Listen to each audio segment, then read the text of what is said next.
20e jour de notre calendrier de l'Avent du bonheur, bienvenue. Bienvenue à toutes celles et tous ceux qui veulent commencer à devenir, à être plus heureux avant de forcément devenir de meilleures personnes. Hier, je vous ai parlé des 4 hormones principales pouvant agir instantanément sur notre niveau de bonheur ou forcément d'insatisfaction.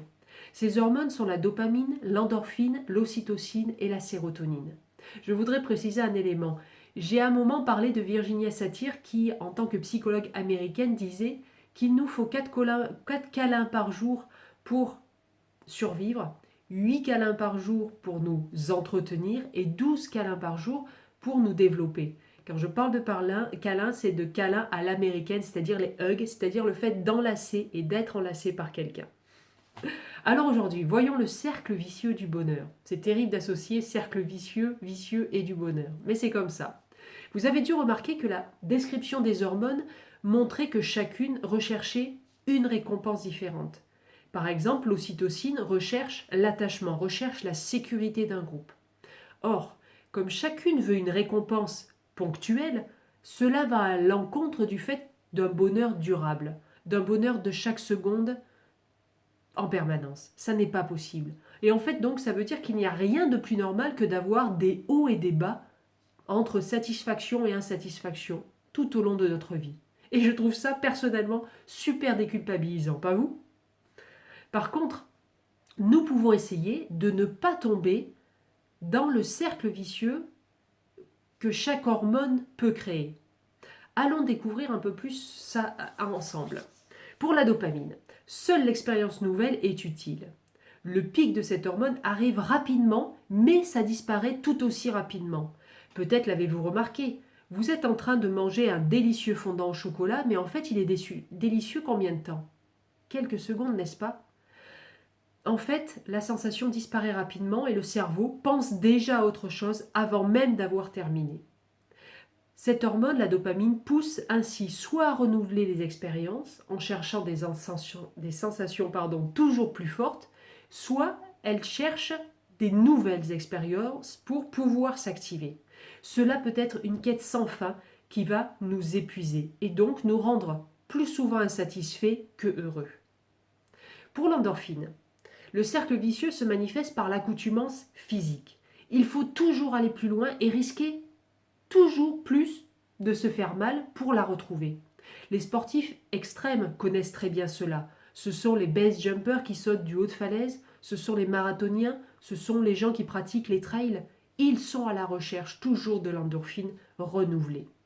Pour l'ocytocine, le lien d'attachement peut devenir trop fort. Cela explique pourquoi certaines femmes battues vont rester avec leur conjoint. Mais ça explique aussi pourquoi des membres continuent à appartenir à un gang ou à la mafia alors qu'ils subissent les pires sévices.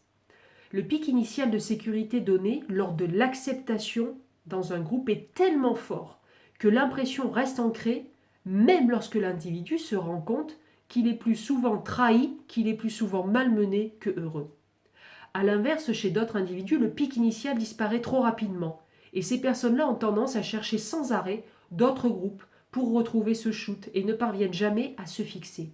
C'est ce que l'on peut appeler faire lune de miel sur lune de miel. C'est quelque chose de très connu dans le domaine du développement de la personne. Ce sont les clients qui vont passer d'un coach à l'autre, d'un séminaire de développement personnel à un autre, d'une formation à une autre. Enfin, pour la dernière hormone, la sérotonine, la recherche des honneurs devient une quête permanente. Là aussi, le pic ne dure pas, et donc d'autres expériences sont nécessaires pour garder sa place au sommet. Souvent, cela se traduit par certains petits détails, comme vouloir la meilleure table au restaurant, obtenir le dernier gadget à la mode, donner des ordres et être obéi toujours mieux et plus rapidement. Ça peut être aussi chercher un travail toujours plus positif, ça peut être sauver, aider ou chercher à être apprécié par les autres sans arrêt. N'avez-vous pas déjà rencontré quelqu'un dans une entreprise, une association, un de vos cercles de connaissances, de cette personne qui est toujours à la recherche du merci, du super, du félicitations?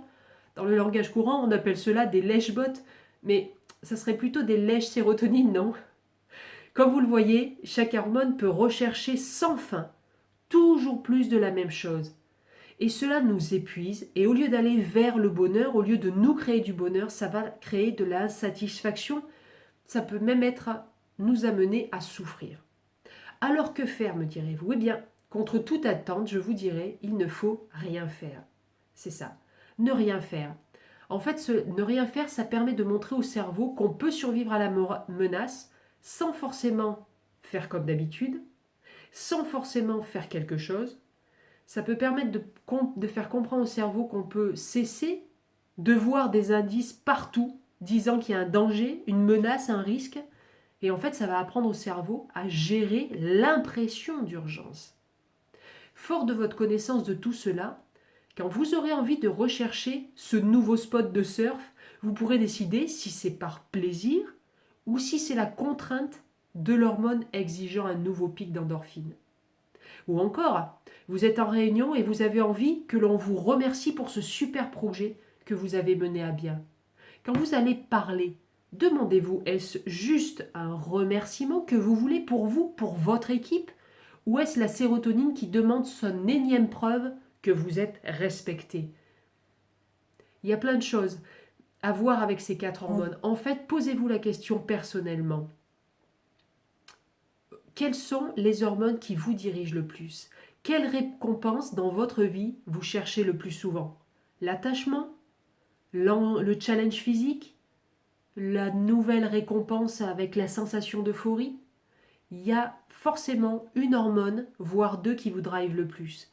Forcément, les 4 sont actifs dans votre vie, mais il y en a qui sont principales.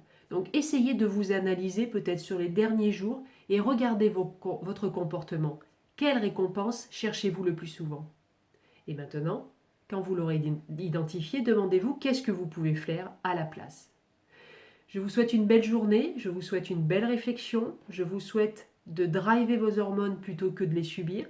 Et si vous trouvez que cette vidéo ou les autres sont utiles pour faire grandir le mouvement du bonheur autour de vous et dans notre monde, alors merci de bien vouloir diffuser cette vidéo par tout moyen utile. Likez-la sur Facebook, cliquez sur le pouce dans Instagram et cliquez sur le pouce sous YouTube. J'ai un peu de mal.